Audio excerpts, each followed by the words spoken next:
सभी को प्रेम से राधे राधे। बोल श्री कृष्ण भगवान की जय। गोविंद गोविंद हरे मुरारी, गोविंद गोविंद मुकुंद कृष्ण। गोविंद गोविंद हरे मुरारी, गोविंद गोविंद मुकुंद कृष्ण।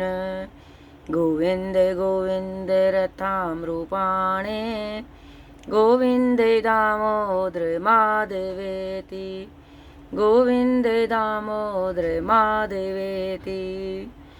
आज का पुरुषोत्तम मास का अध्याय नंबर 25वां। अब ये सुनिए ध्यान से। राजा धृढ़धनवा कहने लगे, हे ब्राह्मण, हे मुने, अब कृपया करके पुरुषों के व्रत के उद्यापन को विधि सहित कहिए। मुनि बोले, पुरुषोत्तम मास के पक्ष कृष्ण पक्ष में 14, नवमी, अष्टमी इन तिथियों में उद्यापन करना चाहिए। इस पुण्य पुरुषोत्तम मास में प्रातःकाल उठकर प्रातःकाल की सब क्रिया करके जैसी सामग्री मिले उसी से 30 ब्राह्मणों को न्योता देवें। यदि शक्ति न हो तो 5 या 7 ब्राह्मणों को न्योता देवें। दोपहर में सुंदर मंडप बनावें। मंडप के ऊपर तांबे या मिट्टी के छिद्र रहित 4 कलश स्थापना करें। मंडप के ऊपर तांबा या मिट्टी के छिद्र सहित 4 कलश स्थापना करें। चारों दिशाओं में पुरुषोत्तम भगवान के प्रीति के लिए कलशों पर श्रेष्ठ नारियल धरें। उन कलशों पर वासुदेव, हलधर, प्रद्युम्न,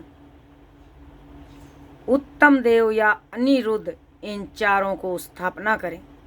फिर वेद वेदांग के जानने वाले आचार्य को बुलाकर उस मंडप के बीच में, जिसने 4 ब्राह्मणों को जप करने के लिए वर्णन करें, उन ब्राह्मणों को अंगूठी आदि से युक्त 2-2 वस्त्र दें। बड़े आनंद से वस्त्र आभूषण संयुक्त आचार्य को विभूषित करें। फिर देह की शुद्धि के लिए प्रायश्चित करें। फिर पूर्व कही हुई विधि से स्त्री सहित पूजा करें। वर्णन किए हुए ब्राह्मणों से 4 प्रकार का चतुर्व्यूह का जाप कराएं। चारों तरफ 4 अखंड दीपक जलाएं। फिर क्रम से नारियल आदि से अर्घ दान करें। अर्घ देने का मंत्र, हे देवेश, हे पुराण पुरुषोत्तम, हे हरे, आपको नमस्कार है। बड़े भाव से, बड़े प्यार से राधा सहित मेरे आर्द्र को ग्रहण कीजिए। नवीन मेघ के समान श्याम वर्ण, दोनों हाथों में मुरली लिए हुए, पीताम्बर धारण किए हुए राधा सहित पुरुषोत्तम देव को भी मैं नमस्कार करती हूँ। फिर राधा सहित श्री हरि को पुष्पांजलि देवें।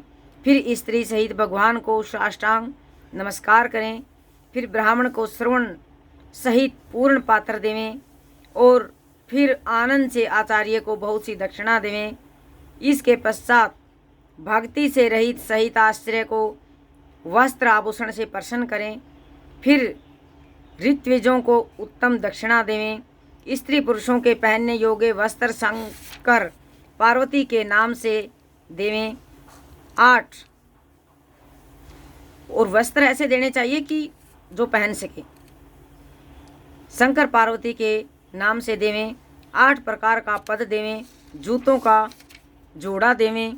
वैष्णव ब्राह्मण के लिए श्री मद् भागवत पुस्तक को देवें। चंचल आयु विचारता हुआ अपनी शक्ति के अनुसार जल्दी देवें, देर न करें। साक्षात अद्भुत भगवान के रूप में श्री मद् भागवत की जो पंडित ब्राह्मण को देता है वह करोड़ों कुलों को उद्धार करता है और अप्सरा गणों से सेवित विमान में भी बैठकर योगियों को भी दुर्लभ गोलोक में जाता है।